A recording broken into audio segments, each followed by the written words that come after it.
अभी मेरा कहना मान लो बहन, तो सत्येंद्र आपको इस गणित का मिठाई बना के रख देगा। मैं गाँव बना के आ रहा हूँ, आप इस हवेली में जिस सांप को दूध पिला रही हैं। पानी अफसर से ऊपर जा रहा है भैया। अरे तुम्हें कुछ उपाय बताओ मुझे। अरे मैं इन दोनों भाइयों से तंग आ चुकी हूँ। अरे रात को ना नींद लगती है, ना दिन में ही नींद लगती है। अब तो कुछ करना ही होगा बहन। तो कुछ करो ना भैया। अरे वाह मुनीब जी वाह, आप यहाँ गप्पे उड़ा रहे हैं और मैं महल में आपको चप्पे चप्पे में खोज लिया। मुझे 10,000 रुपए चाहिए। भैया ने कहा है कि मैं आपसे ले लूं। अब आप अपने आने वाले 2 दिनों के लिए तैयार हो जाएंगे। आप इस हवेली की मालकिन हैं, मगर सत्येंद्र की कुत्ती बोलती है। मुनीब जी, आप इस रूप महल की सुख और शांति में आग लगाने की कोशिश कर रहे हैं। मैं आबाद चमन को सुनसान होकर देख सकता हूँ, पर अपने भैया का महता गुलशन अपनी इन नजरों से बर्बाद होकर नहीं देख सकता। मैं प्यार का समा बांधना चाहता हूँ और आप नफरत की दीवार खड़ी करना चाहते हो। चुप रहो शैलेंद्र, तुम मुनीब जी का अपमान कर रहे हो। तुम ये भूल रहे हो कि मुनीब जी इस रूप महल में एक परिवार के हैसियत से हैं। तुम्हें मुनीब जी से अच्छे से बात करनी चाहिए। माँ जी, अगर सच बोलना अपराध है और यह किसी कानून की किताब में लिखा है तो मैं अपना मुंह बंद कर सकता हूँ, मगर मेरे जीते जी मैं अपने भैया का अपमान नहीं देख सकता। अरे सत्येंद्र, तुम्हारा भाई कब से हो गया? सत्येंद्र मेरे बड़े भाई हैं। मैं अपनी भाई की बर्बादी अपनी आंखों से नहीं देख सकता माँ जी।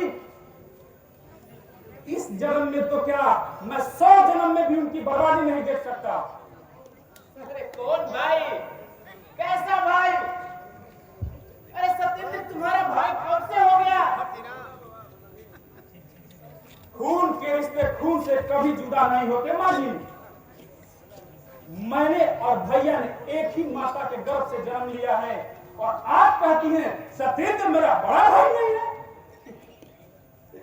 अरे अगर सत्येंद्र तुम्हारा भाई था तो समझो मर चुका है।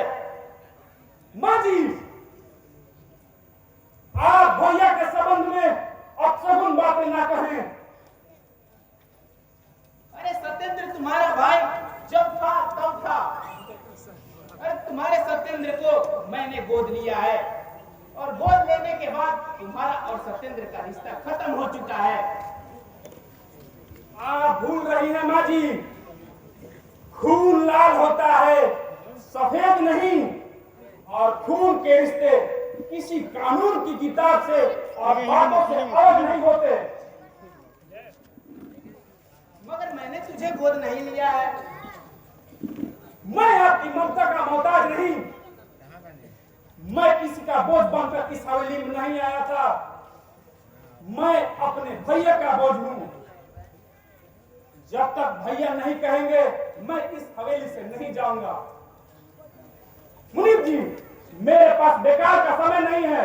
यहाँ बेकार का रुपये भी नहीं है। माँ जी, और ना यहाँ तुम्हारे बाप ने कमा कर रख रखा है कि रुपए मैं तुझे फूकने के लिए दे दूं। आप मेरे बाप तक जा रही हैं। मैं कहता हूं आपको कोई हक नहीं है मेरे माँ बाप तक जाने का। भैया आपको माँ कहते हैं, उस हैसियत से मैं भी आपको माँ कहता हूं। इसका मतलब ये नहीं कि आप मेरा अपमान करेंगी। अरे मेरे पास तुम्हारे 100 सवाल का एक ही जवाब है। मैंने सत्येंद्र को गोद लिया है, तुझे नहीं। यह सच है माँ जी। कि आप मुझे गोद ली हैं, मेरे भाई को नहीं। मगर आप यह क्यों भूल जाती हैं कि शैलेंद्र मेरा भी भाई है। भाई तुम्हारा है, मेरा तो कोई नहीं है।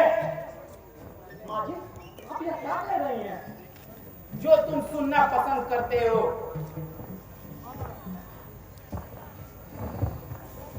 आप मेरे भाई का अपमान नहीं बल्कि मेरा अपमान कर रही हैं माँ जी। मैं अपने अरमानों का खून अपने हाथों से होता हुआ देख सकता हूँ। मैं दुनिया की तमाम बेइज्जती और अपमान कर सकता हूँ, मगर अपने भाई के बारे में एक शब्द भी गलत नहीं सुन सकता। अरे दुनिया में से मेरा एक ही तो भाई है। मैं इसके लिए दुनिया की तमाम खुशियाँ और इस माँ की तमाम चैन सुख छोड़ सकता हूँ। उन्हें दिए चाबी दीजिए। बाबा सत्येंद्र बाबू, अरे मैं देख रहा हूँ कि इस हवेली के चूहे भी मुफ्त के अनाज खा खाकर मोटे होते जा रहे हैं। चाबी दीजिए चुपचाप, चुपचाप जल्दी चाबी दीजिए।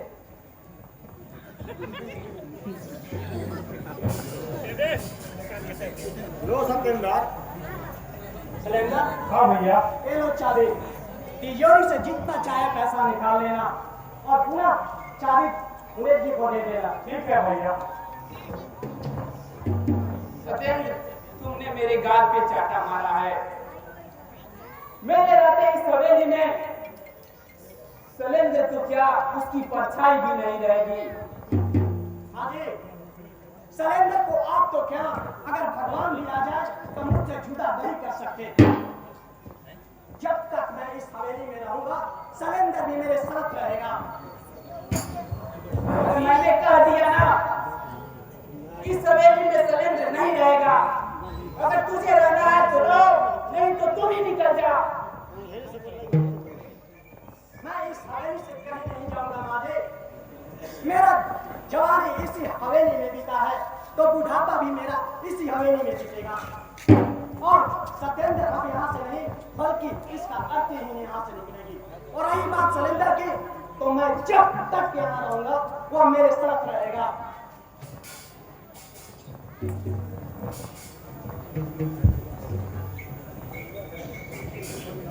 राम राम राम, ये तो हद हो गई बहन। मुझे तो इसी बात का खटका लगा हुआ। लो, बड़ा गया और छोटा आ गया। अब राम ही बचाए इस रुक्महल को।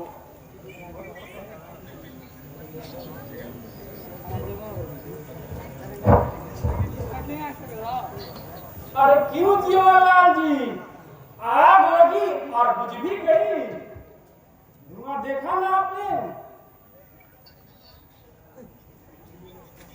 अगर आपने फिर कभी भैया की शिकायत करने की कोशिश की तो मुझसे बुरा कोई नहीं होगा। मेरी क्या दशा। ठीक है, यह आपकी पहली गलती थी, इसलिए मैंने आपको माफ कर दिया। आइंदा से सावधान रहे कि कभी दूसरी गलती ना हो। यह लीजिए चाबी, है मुंशी बना था मालिक करने। देखा ना बहन आपने, इतनी बेइज्जती होने के बाद भला आदमी यहाँ काम करेगा। अभी मेरी बात मानिए तो मेरा हिसाब किताब कर दीजिए और छुट्टी भी कर दीजिए। भैया, तुम चले जाओगे इस हवेली से तो मेरा क्या होगा? एक स्कीम है बहन, अपने जमाई बाबू विदेश ले आ चुके हैं, उन्हें क्यों नहीं यहाँ बुला लेती है। अब तो मुझे कुछ ना कुछ करना ही होगा। इस रूप महल की एक एक चीज मैं सत्येंद्र के हिस्से में नहीं आने दूंगी। मैं अपनी सारी संपत्ति बेटी बरखा और जमाई बाबू के नाम कर दूंगी। अरे मेरी ही दौलत पर मुझे ही आंख दिखा ला रहा है। अरे अपना कमाया होता तो ना जाने कहां कहां उड़ाते फिरता। मैं पान में ऐसा मसाला मिलाकर भेजूंगा कि तार पहुंचे या ना पहुंचे, लेकिन जमाई बाबू दौड़े दौड़े यहाँ जरूर आ जाएंगे बहन। और इसी तरह बेटी बरखा का ससुराल ना जाने का जिद भी पूरी हो जाएगी मोहनलाल जी। तो चलो बहन चलते हैं, शुभ काम में देरी क्या, चलो।